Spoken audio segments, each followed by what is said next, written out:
तुम्हाला असं माहिती असेल की समताभूमी असंच म्हणतात फुलेवाड्याला.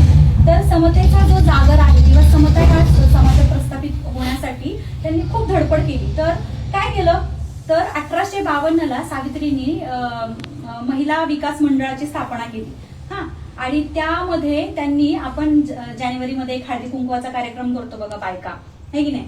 तर त्या काळामध्ये त्या मंडळातर्फे हळदी कुंकवाचा कार्यक्रम सावित्रींनी ठेवला 14 जानेवारी 1852ला.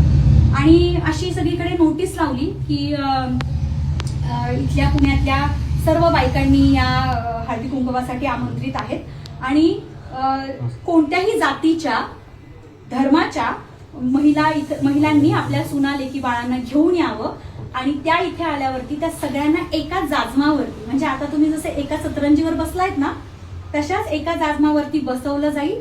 त्यांना समान मानून त्यांना हळदी कुंकू आणि तिळगुळ दिलं जाईल. आता तुम्हाला ऐकताना खूप नॉर्मल गोष्ट वाटत असेल की एका जाजमावर बसायचंय, याच्यात एवढं मोठं काय. पण सगळ्यात महत्वाची गोष्ट अशी होती की कोणत्याही जाती धर्मामधल्या महिलांनी, म्हणजे इथे तिने जात धर्म असा भेदभाव न करता तिने असं सांगितलं की आपल्या पुण्यामध्ये कोणत्याही जातीच्या धर्माची बाई जरी आली इथे हळदी कुंकवासाठी तरी तिला एका जाजमावर, तुम्ही कसे बसलाय आता एकमेकांच्या मांडीला मांडी लावून बसलाय ना, त्या काळात अस्पृश्य माणसांचा स्पर्श चालायचा का.